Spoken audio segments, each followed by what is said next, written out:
அத்தை, கையல் கிட்ட நீங்க ஏன் கேக்கல? அப்போ அவ எது செஞ்சாலும் சரின்னு நீங்க இருப்பீங்க. நான் கேக்குறதுக்கெல்லாம் பதில் சொல்ல வேண்டிய அவசியம் இல்லைன்னு நீங்க நினைக்கிறீங்க, அப்படிதானே? இத பாருதனும், நீ நினைக்கிறதெல்லாம் சரின்னு உன் மனசுல ஒரு எண்ணம் இருக்குல்ல, அத முதல்ல நீ சரி பண்ணு. நீ கையில தப்பா நினைக்கிறதால அவ தப்பு பண்றதாவோ இல்ல உன்னை ஏமாத்துறதாவோ அர்த்தம் கிடையாது. என் பொண்ண பத்தி எனக்கு நல்லா தெரியும். அவளுக்கு எப்பவுமே ஒருத்தரை ஏமாத்தவோ கஷ்டப்படுத்தவோ தெரியாது. அத நான் நம்புறேன். அதுதான் உண்மையும் கூட. நீ தேவையில்லாம யோசிச்சு மனச போட்டு குழப்பிக்காத. தன்னால ஒரு விஷயத்த பண்ண முடியலனாலும் குடும்பத்துக்காக போராடி எப்பேற்பட்ட விஷயத்தையும் பண்ணி கொடுத்துருவா. தான் ஒரு விஷயத்த பண்றேன்னு சொல்லிட்டு அத கண்டிப்பா பண்ணாம இருக்க மாட்டா. அவ மேல எனக்கு நம்பிக்கை இருக்கு. அவளோட வார்த்தையையும் வாக்கையும் நான் வாழ்நாள் முழுக்க நம்புறவ. நீ சொல்றங்கிறதுக்காக அவகிட்ட போய் நீ போய் சொன்னியா ஏமாத்தினியான்னு கேட்டு அவளை நான் தர்ம சங்கடப்படுத்த விரும்பல. நான் இப்பவும் சொல்றேன் தானோ, கையில் எது பண்ணாலும் அதுல ஒரு காரண காரியம் இருக்கும். அத நான் புரிஞ்சுக்கிறேன். நீயும் புரிஞ்சுக்கிறது தான் இங்க இருக்கிற எல்லாருக்கும் நல்லது. தேவையில்லாம இத வச்சு இந்த வீட்ல ஒரு பிரச்சனை வரக்கூடாதுன்னு நினைக்கிறேன். நீயும் அப்படி நினைப்பன்னு நம்புறேன்.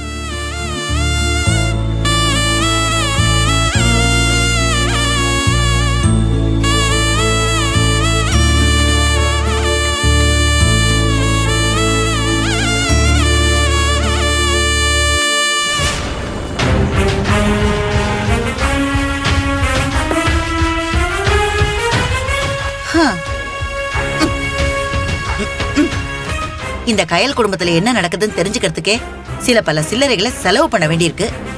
அனுவுக்கு உடம்பு எப்படி இருக்குன்னு விசாரிச்சுட்டு கிடைக்கிற கேப்ல குடும்பத்துல குழப்பத்தை உண்டு பண்ணிட்டு போயிடுவோம்.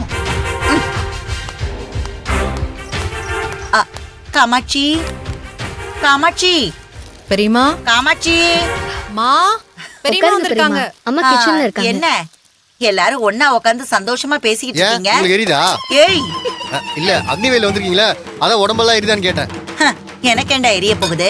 நான் என்ன உன்ன மாதிரி மிக்சர் முறுக்கெல்லாம் எடுத்துக்கிட்டு பைக்ல ரோடா முறுக்கு வாங்கலையோ மிக்சர் வாங்கலையோன்னு கூவிக்கிட்ட சுத்துறேன். ஏசி கார்ல வந்தேன்டா, ஏசி கார்ல.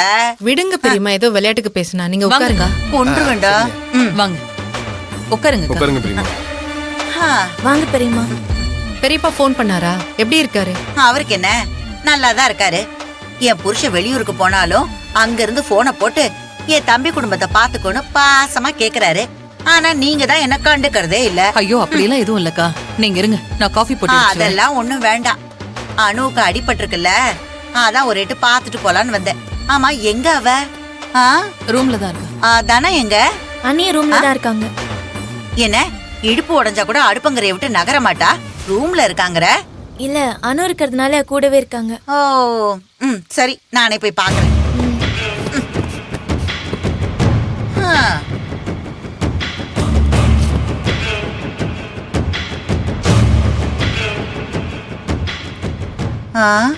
என்ன தனத்தோட முகத்துல கவலை நைல் நதி மாதிரி ஓடுது.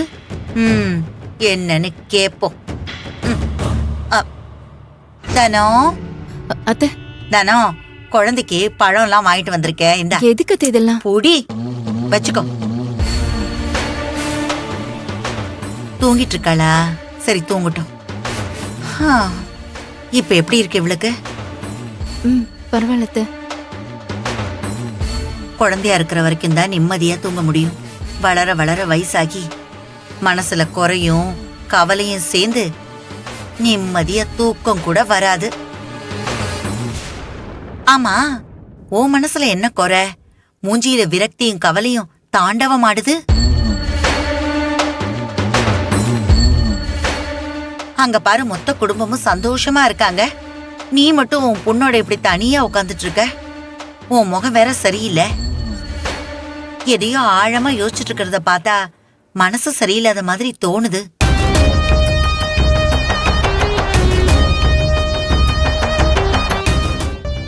என்னம்மா, ஏதாவது பிரச்சனையா? வழக்கமா இந்த வசந்த மளிகையில மளிகை சாமான் இல்ல, காய்கறி இல்லன்னு பணத்தை தேடுறாங்களோ இல்லையோ, தனம் எங்கன்னு தேடிக்கிட்டு இருப்பாங்க. இப்ப என்ன, அவங்க எல்லாம் அங்க இருக்காங்க, நீ இங்க தனியா உட்காந்துட்டு இருக்க? என்ன விஷயம்? ஏய் சொல்லுங்கறல்ல. அதெல்லாம் ஒண்ணும் இல்ல அத்தை. ஏய் சும்மா சொல்லாத. என்ன விஷயம்னு சொல்லு. அது ஆ ஆ. அது வந்து அத்தை. அடியே தயங்காம சொல்லுங்கறல்ல. அத்தை, உங்களுக்கே நல்லா தெரியும், கையில்னா எனக்கு ரொம்ப பிடிக்கும். அவ மேல நான் அவ்வளவு மதிப்பு மரியாதையும் வச்சிருக்கேன். அதுக்காக மூர்த்தியை டைவர்ஸ் பண்ணிட்டு அவளே அவனுக்கு கல்யாணம் பண்ணி வைக்க முடியும்? பின்ன என்னடி? விஷயத்த சொல்லுன்னா கையில பிடிக்கும், குக்கர் வெடிக்கும்னு சம்பந்தம் இல்லாம பேசிக்கிட்டு இருக்க. நேர விஷயத்துக்கு வா. இல்லத்த, ஆ கையில் எங்களுக்குன்னா ஆ என்ன வேணாலும் செய்வான். அப்படிப்பட்டவ கிட்ட நாங்க ஹோட்டல் வைக்க போறோம், 10 லட்சம் ரூபாய் கொடுன்னு கேட்டோம். ஆமா, அதான் அன்னைக்கு ஹோட்டல்ல கூட வந்து பார்த்தமே. அதுக்கு என்ன இப்போ? முதல்ல கேட்டதுக்கு பணம் தரந்தாத்த சொன்னா. ஆ. ஆனா இன்னைக்கு ஹோட்டலுக்கு பணம் கொடுக்கணும்னு கேட்டா நாள் நல்லா இல்ல, அடுத்த வாரத்துல ஒரு நல்ல நாளா பார்த்து ஹோட்டல் ஓபன் பண்ணலான்னு ஜோசியர் சொன்னதா என்கிட்ட சொன்னா. ஓஹோ. நானும் அதை நம்பினேன். ஆனா எதேச்சியா ஜோசியரை இன்னைக்கு கடையில பார்த்தேன். கையில் சொன்ன மாதிரி ஜோசியரை அவ பார்க்கவே இல்ல. பார்த்தேன்னு என்கிட்ட போய் சொல்லிருக்கா. ஆ.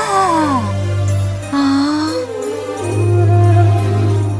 அதுல இருந்து அவ ஏன் அப்படி சொன்னான்னு என் மனசுக்குள்ள உறுத்தலாவே இருக்கு.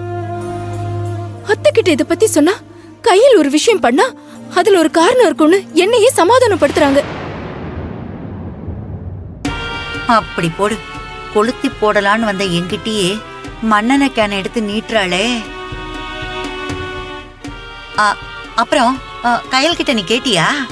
இல்லத்த, கேட்கலாம் தான் நினைச்சேன். அத்தை கேட்க கூடாதுன்னு சொல்றாங்க.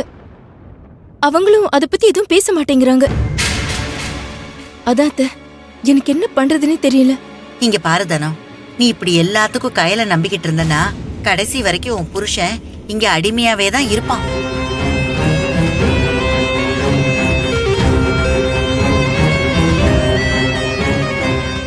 ஏன்னா அவனுக்கு எந்த வேலை வெட்டியும் இல்ல, நிலையான வருமானமும் இல்ல. அதனால அவன் அப்படிதான் இருப்பான். ஆனா நீயும் இப்படியே இருந்தன்னா இந்த வீட்டுல நீ அடுப்பங்கற, உன் புருஷன் ஒரு உதவாக்கறன்னு முத்திர குத்தி கடைசி வரைக்கும் உங்களை வேலைக்காரங்க மாதிரியே ஒதுக்கிடுவாங்க.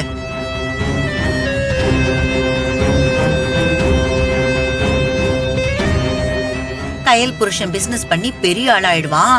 அன்பு ஏற்கனவே போலீஸ் ஆயிட்டான். ஆனந்தி டாக்டர் ஆயிடுவா. ஆனா உன் நிலைமைய யோசிச்சு பாரு.